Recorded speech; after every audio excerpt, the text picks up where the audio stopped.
യുക്രൈനിലെ കീവിൽ പെജർസ്കയിലെ പുരാതനമായ cathedral Russia ബോംബിട്ട് തകർത്തുവെന്നുള്ള വാർത്ത ഇപ്പോൾ വരികയാണ്. മാത്രമല്ല കീവിൽ ഇപ്പോൾ കനത്ത മിസൈൽ വർഷം നടക്കുന്നുവെന്നും വാർത്ത വരുന്നു. ഈ യുദ്ധം കൊടുമ്പിരിക്കൊണ്ട നാടുകളിൽ യുക്രൈനിൽ നേരിട്ട് റിപ്പോർട്ട് ചെയ്യാൻ പോയ ബൈജു കൊട്ടാരക്കര തത്സമയം ചേരുന്നു. ഇപ്പോൾ ബൈജു കൊട്ടാരക്കര, യുക്രൈനിൽ നിന്ന് വരുന്ന വാർത്ത അതിഭീകരമാണെന്ന് ഞാൻ മനസ്സിലാക്കുന്നു. അവിടെ മിസൈൽ വർഷം, റഷ്യ എന്തോ അന്തിമ യുദ്ധത്തിന് തയ്യാറെടുത്ത പോലെ ഉണ്ടല്ലോ, പറയൂ. Good morning. Good morning.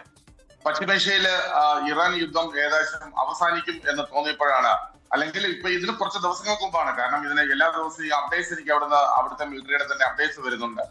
ആ യുദ്ധം അവസാനിക്കാനിരിക്കുന്ന സമയത്ത്, അവിടെ കരാറൊപ്പിട്ടു എന്നൊക്കെ പറയുന്ന സമയത്താണ് ഈ കീവില് പെറ്റസ്ലാവ്ര എന്ന് പറയുന്ന സ്ഥലത്ത് ഉള്ള ഒരു പുരാതനമായ കത്തീഡ്രലിലേക്ക് ഇന്നലെ റഷ്യയിൽ നിന്ന് മിസൈൽ അയക്കുകയും ആ മിസൈൽ കൊണ്ട് ആ കത്തീഡ്രൽ പൂർണ്ണമായും കത്തി തകർന്നു.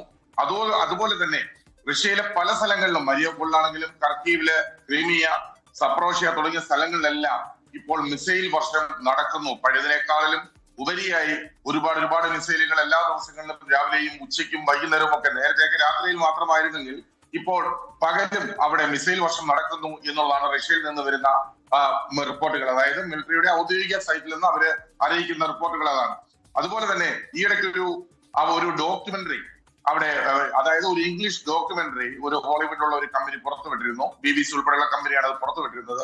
ആ പുറത്തുവിട്ടിരുന്നത് പിന്നെ ബുച്ചെ ഇർപിൻ എന്ന് പറയുന്ന സ്ഥലങ്ങൾ, നമ്മൾ 24-ന് വേണ്ടി ആ സ്ഥലങ്ങളെല്ലാം നമ്മൾ ഷൂട്ട് ചെയ്തതാണ്, അത് ടെലികാസ്റ്റ് ചെയ്തതാണ്. ആ സ്ഥലങ്ങളെല്ലാം നശിച്ചു കിടക്കുന്നത്, അവിടെ ആയിരക്കണക്കിന് സ്ത്രീകൾക്കുണ്ടായ ആ അപകടങ്ങളും അവരെ നശിപ്പിച്ചതും, അതുപോലെ തന്നെ അവരെ വീടുകൾക്ക് തീയിട്ടതും വീടുകൾക്ക് റോക്കറ്റ് ലോഞ്ചർ അടിച്ചതും എല്ലാം ഈ ഡോക്യുമെന്ററിയിൽ കണ്ടാൽ പോലും നമുക്ക് ചങ്ക് പിടയുന്ന കാഴ്ചകളാണ് അവിടെ നിന്നും വരുന്നത്. ഇപ്പോഴും വീണ്ടും ഈ ഇർപിൻ ബുച്ച എന്ന് പറയുന്നത് ഒരു ബോർഡറാണ്, റഷ്യയുടെ ബോർഡറാണ്. ആ ബോർഡർ വഴി വീണ്ടും ഇവർ കരയാക്രമണം നടത്താനുള്ള സാധ്യതകൾ കൂടുതലാണ് എന്ന് പറഞ്ഞ് അവിടുന്ന് കൂടുതൽ മിലിറ്ററി ഫോഴ്സിനെ അങ്ങോട്ടേക്ക് അവര് നിയോഗിച്ചിരിക്കുന്നു.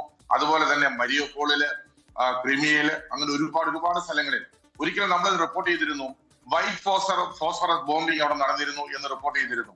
അതേ അവസ്ഥ ഇറാനിലും നടന്നിരുന്നു എന്ന് നമ്മൾ ഇടയ്ക്ക് വാർത്ത കണ്ടിരുന്നു. പക്ഷേ ആരും അതങ്ങോട്ട് പ്രത്യേകമായി എടുത്തു പറയുകയൊന്നും ചെയ്തിരുന്നില്ല. പക്ഷെ ആ വൈറ്റ് ഫോസ്ഫറിംഗ് ബോംബിങ് ഇവിടെ നടന്നതാണ്. അതായത് ഉക്രൈനിലെ ക്രീമിയക്കടുത്തുള്ള സ്ഥലത്താണ് അത് നടന്നത്. കുറേയധികം ആളുകൾ അവിടെ മരിക്കുകയൊക്കെ ചെയ്തു ആ സമയത്ത്.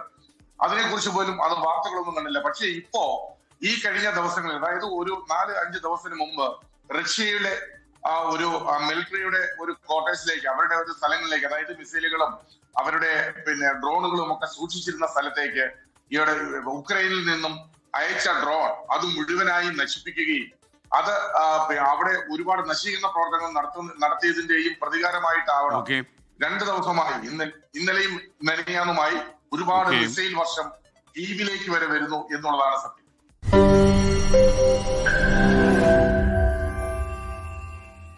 ലോകത്തെവിടെയായാലും ഏത് സമയത്തും 24 വാർത്തകളും ഓഗ്മെന്റഡ് റിയാലിറ്റി പാക്കേജുകളും എക്സ്പ്ലെയിനറുകളും വിശദമായി കാണാൻ ഞങ്ങളുടെ യൂട്യൂബ് ചാനൽ നിങ്ങൾക്ക് സബ്സ്ക്രൈബ് ചെയ്യാം.